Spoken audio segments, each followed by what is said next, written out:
mudah diundang sampai. Silakan Presiden dari Bantuna. Yang kami muliakan Ibu Santa, yang menghormati para sahabat pengurus Wihara Mulia Dharma, serta para lama Bapak Ibu saudara-saudara yang kami hormati, selamat siang. Namo Buddhaya. Terima kasih pada siang hari ini telah memberikan kesempatan saya untuk memperkenalkan diri. Nama saya Sujianto. Saya sebagai pemimpin masyarakat muda dari kantor wilayah Kementerian Agama Provinsi Banten. Jadi saya diberikan amanah sebagai pemimpin muda dari tanggal 23 April 2025. Jadi masih baru, masih sekitar 6 bulan. Dan pada kesempatan saat ini pertama kali saya mendapatkan kabar baik untuk bisa berkunjung, bisa bertemu dengan para bapak ibu, saudara-saudara yang ada di wihara ini. Tentu ini merupakan kebahagiaan bagi saya dan mudah-mudahan juga kebahagiaan juga bagi kita semuanya. Dan memang betul apa yang disampaikan Pak Bante, tapi tidak digunakan karena pada sebelumnya saya tidak merencanakan, saya juga tidak pada awalnya belum mengetahui bahwa di sini juga ada wihara tersedia ya di sini. Dan baru kali ini tadi setelah saya bertemu dengan Bante di rumahnya Ramana Jumari Anti Beda, beliau menyampaikan dan wihara sekali. Akhirnya saya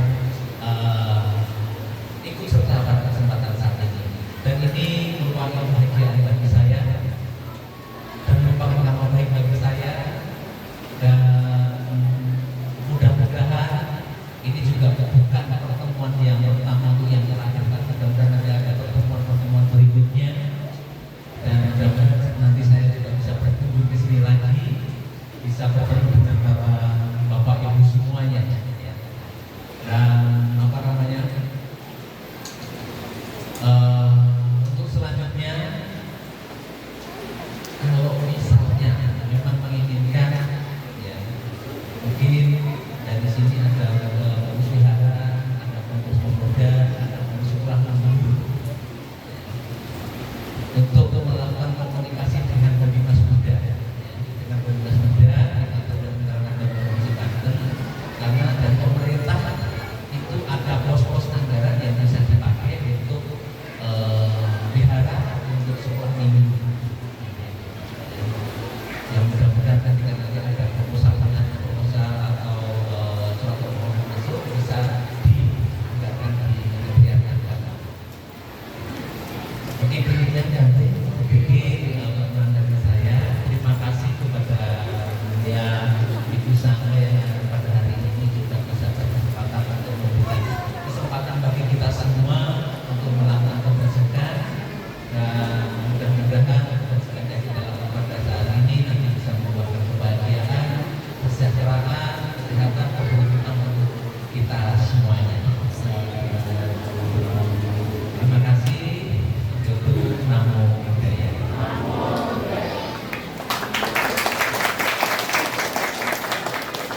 Pak Sugianto, Pembina Sekolah Muda Banten. Hari ini banyak wihara besar sedang menjalankan katrina, tapi pembinanya sampai ke sini. Harusnya kan beliau kan di sana ya, yang wihara besar itu ya. Berarti ya orang-orang dangdang itu katanya luar biasa. Daya tariknya luar biasa. Sampai kalau orang mau undang Pak Sugianto susah. Ya, karena dia udah pergi. Tapi kita nggak undang, beliau datang sendiri. Entah bilang kan diantar juga. Terima kasih Pak Sugianto saya kembali di Setiano ya. Jadi saya ingin mungkin memberikan sedikit penjelasan tentang dana disertai dengan perumpamaan agar nanti Anda juga mengerti dana yang terbaik itu yang seperti apa, dana yang baik itu yang bagaimana. Karena dana tidak bisa dilakukan hanya sekedar modal. Ya, tidak bisa. Ya, tidak bisa dilakukan sekedar saja. Dana itu harus dilakukan dengan pengertian benar. Nah, masalahnya kadang-kadang kita tidak paham bagaimana seharusnya dana itu diberikan. Bukan maaf ya, bukan nanti berharap pamrih agar dana yang kita berikan ini nanti dapat hasil yang lebih besar daripada yang kita harapkan. Tapi kalau saya kasih perumpamaan, wajar kali orang nanam pohon pengen berbuah ya. Itu ya. Ada nggak orang nanam pohon mangga nggak mau berbuah? Nggak, kakek saya cuma pengen nanam pohon aja. Ada nggak? Cuma orang nggak waras itu ya. Orang nanam pohon buah, ya, wajar kali berharap nanti pohon buahnya itu berbuah lebat. Udah berbuah lebat, kalau bisa manis. Kalau bisa mah umurnya itu pohon panjang, betul ya? Silakan ya. Namanya satu, pengennya banyak. Tapi wajar orang-orang dunia ini Anda beda dengan saya. Kalau saya nggak boleh pamrih, kalau saya harus benar-benar lepas. Karena memang tujuan saya bukan ingin mengejar kekayaan dunia, bukan juga ingin mengejar kekayaan akhirat, bukan.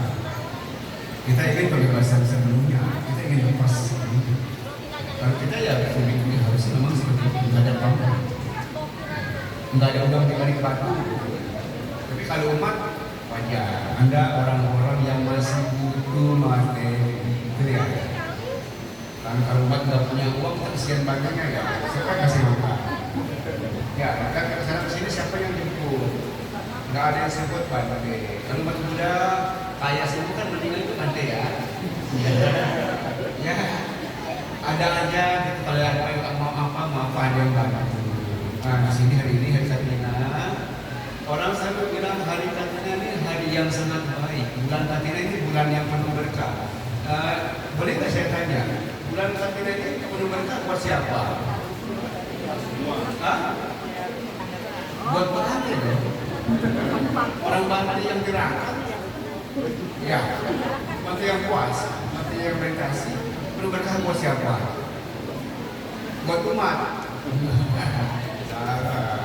Ya. Nanti saya kasih tahu kepada Anda. Kenapa bulan Katina dibilang bulan yang penuh berkah? Ya, kita kan hidup beriringan dengan saudara kita yang muslim. Saudara kita juga sama.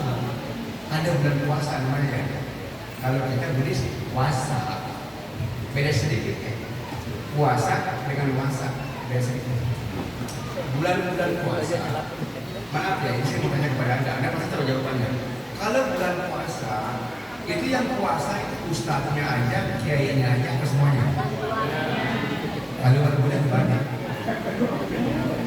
Kalau bulan itu kalau masa-masa itu ya puasa cuma bikunya, masa-masanya umatnya.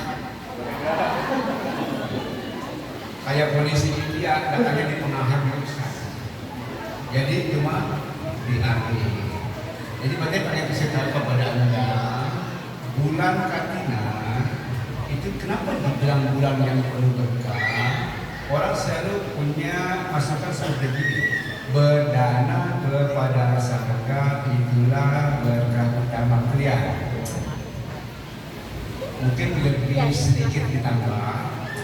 Berdana kepada Arya zakat itulah berkah utama. Sekarang Bante mau kasih tanya, karena Bante kalau jawab suka nanya tapi jawab sendiri. Iya cuma mancing-mancing. Sekarang Bante mau tanya begini. Anggaplah Anda punya pohon, anggaplah Anda punya pohon bagus, bibitnya bagus, tapi Anda nggak punya lahan. Terus tetangga Anda punya lahan, lahannya bagus. Anda numpang nanam di lahan tetangga Anda. Kira-kira kalau Anda tanam itu bagus nggak? Anda punya bibit bagus, lahannya bagus, tapi punya tetangga. Punya tetangga. Pilihan kedua, Anda punya bibit bagus, Anda punya lahan sendiri. Anda tanam, bagus nggak? Bagusan yang pertama atau kedua? Tapi ada lahannya yang pertama. Nggak sinkron tuh jawabannya. Ya, di sini Bante ingin mengajak Anda umat Buddha untuk membuka mata hati Anda bahwa selama ini Anda nanam di lahan orang, bukan di lahan milik Anda sendiri. Itu ya. Ada hasilnya enggak? Kalau di lahan orang aja hasilnya sama sebegitu banyak, apalagi di lahan sendiri. Mau bikin lahan sendiri apa numpang terus nanam ke pantai? Karena nggak selalu lahan orang itu bagus. Kita nggak tahu lahan orang itu selalu apa. Ya, kalau numpang nanam di tempat orang yang nggak tahu hasilnya, sekarang Bante mau kasih tahu kepada Anda, ada beberapa hal yang nanti apa yang kita tanam itu nanti hasilnya sedang baik dan sangat baik. Ya. Dana kalau buat Bante ini kasih perumpamaan seperti orang menanam pohon, ya, seperti orang menanam pohon. Dan saat ini kami para ibu Samayera, ini adalah lahannya, lahan. Jadi selama masa-masa Bante, Samayera, itu mengolah lahan. Ngerti nggak Anda maksudnya? Bagaimana cara kami mengolah lahan? Ngerti nggak? Kami latihan, kami meditasi, menjaga sila, baik-baik, chanting. Cuma itu aja. Berusaha membersihkan hati, berusaha membersihkan pikiran dari pengaruh-pengaruh pikiran yang tidak perlu. Berusaha menyingkirkan kejahatan, mengembangkan kebajikan. Itu namanya kami sedang mengolah lahan. Itu ya, itu yang pertama. Kami adalah lahan. Anda punya bibit. Dan ada 3 hal nanti tanaman Anda itu bisa memberikan hasil. Tahu sapi yang pertama, dana yang dimurnikan oleh si pemberi. Anda adalah pemberi. Yang kedua, dana yang dimurnikan oleh si penerima. Yang ketiga, dana dimurnikan oleh si pemberi dan si penerima. Paham nggak maksudnya Bio? Kalau nggak paham, baru jelasin. Ibarat Anda punya pohon, ya. Ada orang nanam pohon, bibitnya bagus, lahannya bagus. Kira-kira hasilnya gimana? Tapi kalau dirawat sama yang punya pohon, dikasih pupuk, diolah bagaimana? Lumayan lah daripada enggak. Ya ada buahnya, tapi nggak banyak-banyak amat karena lahannya nggak cocok. Ada orang punya pohon, nggak bagus-bagus amat sih, tapi lahannya subur, ditanam. Kalau dia rawat, gimana hasilnya? Lumayan. Karena begitu sudah bagus ya, tapi ditanam di lahan yang bagus. Ada orang punya pohon bagus, ditanam di lahan yang bagus, hasilnya bagaimana? Apalagi dikasih pupuk ya. Anda mau yang 1, yang 2, atau yang 3? Kalau kalian yang 3, caranya seperti apa? Bagaimana mukanya?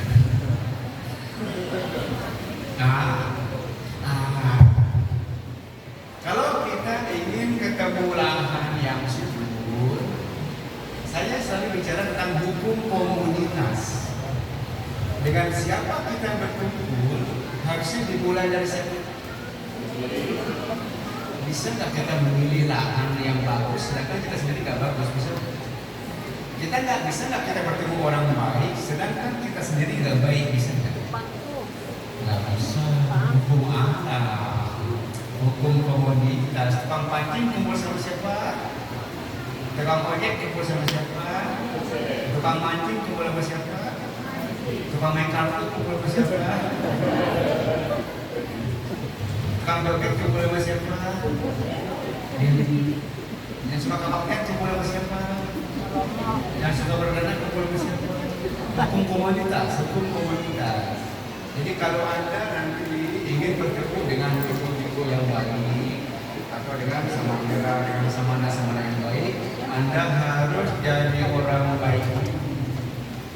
Kalau Anda nggak baik, Anda pasti ketemu sama yang nggak baik. Bisa nggak begitu? Bisa.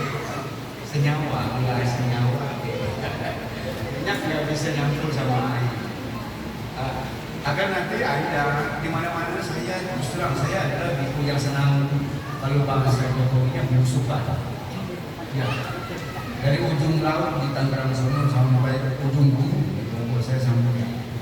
Dan saya selalu ketemu dengan umat Buddha yang begitu luar biasa.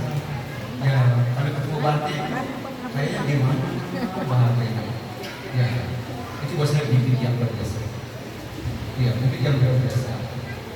Mereka begitu bahagia kalau ketemu para itu.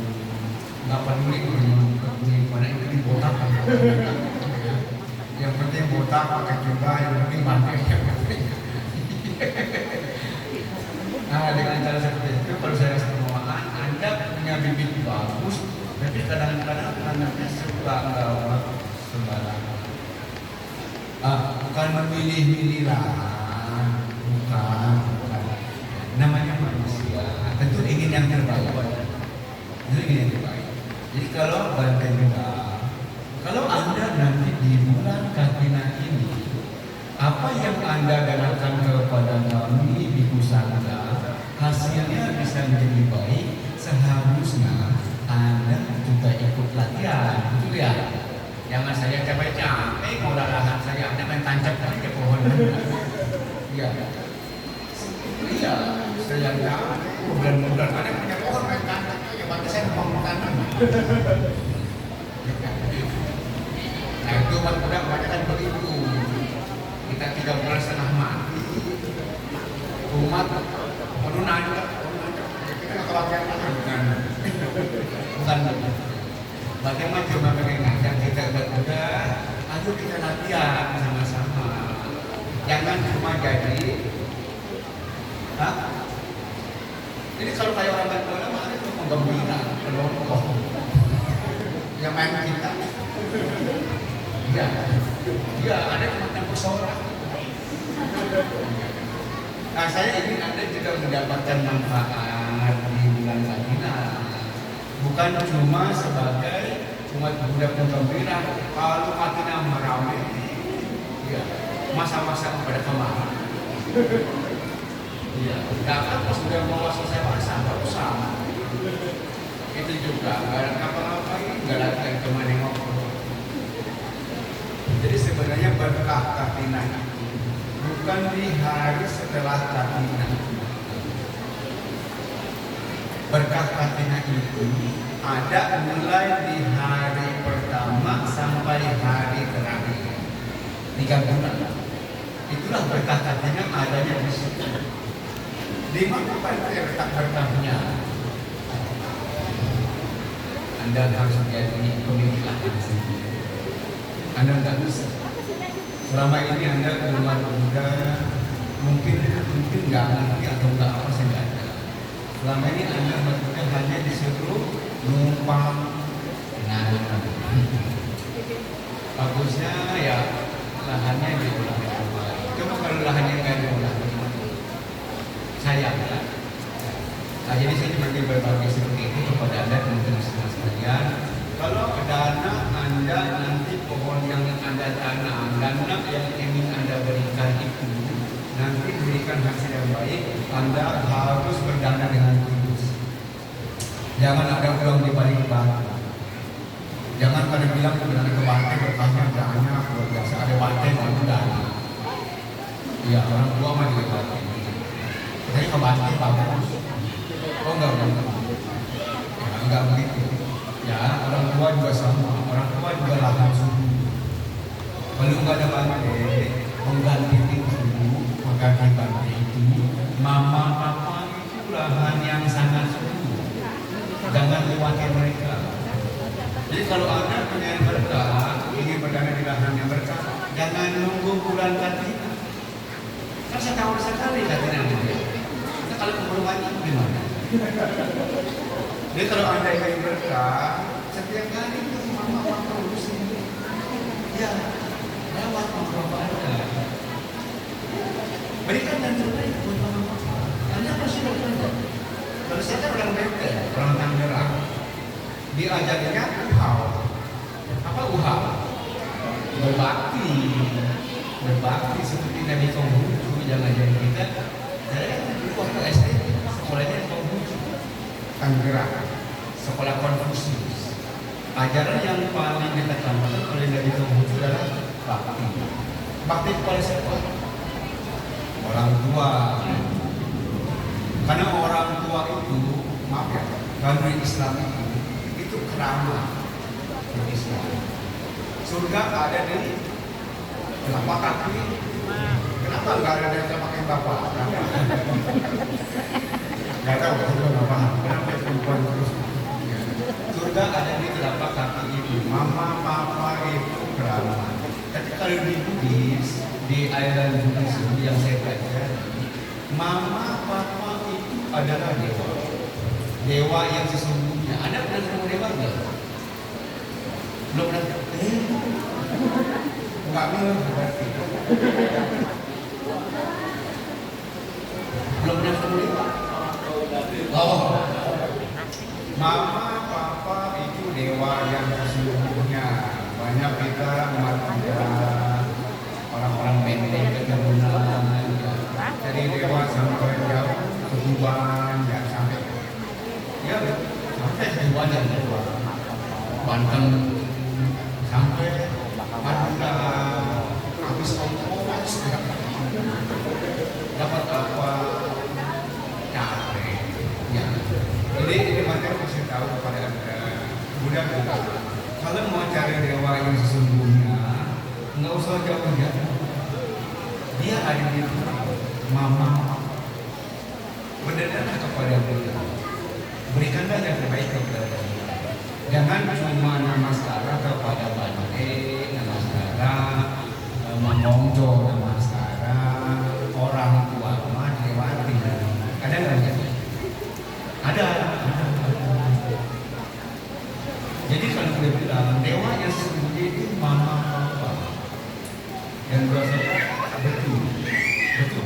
Mama papa itu lahan yang sangat suci. Karena saya pelajari banyak sekali.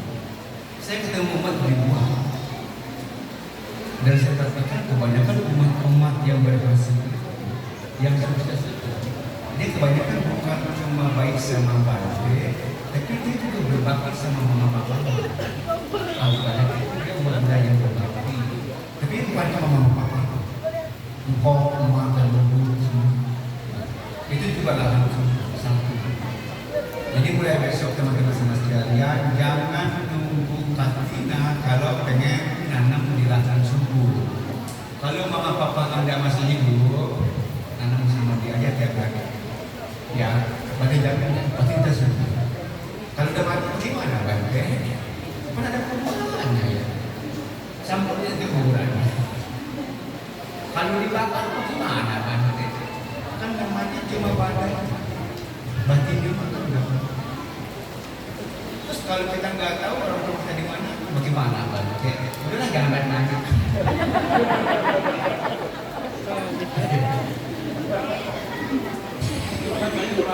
Tanya dulu.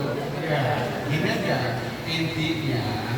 Kalau seandainya orang tua kita sudah meninggal, mau dikubur ke, mau dibakar ke, kita setiap hari harus sadar nggak? Bisa dengan cara apa? Pelimpahan jasa. Pelimpahan jasa di bulan Joko enggak? Bulan Bandar nanti. Habis kapan? Udah dilakukan loh. Bagus ya, berarti pintar. Siapa yang ngajarin? Ya,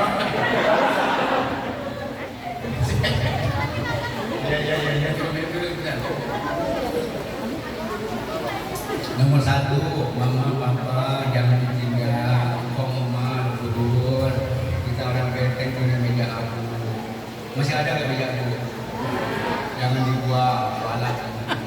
Ya, tetap pelimpahan jasa. Tapi kadang-kadang ada kesalahpahaman. Orang Benteng itu kalau sembahyang di meja abu, kalau bertanya orang Benteng itu kalau sembahyang di meja abu mau ngasih, mau minta. Minta pasti. Kau mau hidungin ya tidak. Udah hidupnya di rongkrong, mati masih di rongkrong. Iya. Jadi dia baca jadi kalau kita nanti mau sembahyang ke meja aku, jangan minta sama abang sama emak, jangan minta sama bapak sama mama. Takutnya di sini juga susah. Gua juga susah, lu mau minta dulu. Gua mati masih dimintain. Ya. Jadi kalau kita nanti mau berbakti sama mama bapak, kalau sembahyang di meja aku kasih aja. Jangan minta apa-apa. Ya. Jadi jangan minta dijurungin, ya. Jangan minta ini, minta itu. Ya. Susah ya, ini yang masih diminta ini mati masih juga. Nah itu nomor satu. Kalau sembahyang sama guru jangan minta apa-apa. Ya satu. Kedua, memang betul kita kan namanya beragama ada rumah ibadah. Di sini saya lihat ada dari konsul ya, ada tahu. Ini konsul apa di bawahnya? Dua bumi. Iya, dua bumi ya. Saya sih yakin dah kalau orang ada yang sembahyang kemarin pasti pada ada bintang mas. Yakin sih mas. Karena orang Menteng terkenal pemadatan. Ya, kalau sembahyang kalau susah sembahyangnya lama. Kalau senang kan lupa. Boleh sembahyang sama Nabi boleh sembahyang sama Bintang, boleh sembahyang sama Guru Wani. Boleh yang sebelah sana siapa? Ya, kontak tensin. Boleh sembahyang sama mereka, tapi kalau bisa jangan minta. Jangan minta. Saya kasih perubahan begini ya. Seandainya saya nanti mati jadi dewa, terus Anda mau saya, ini perumpamaan.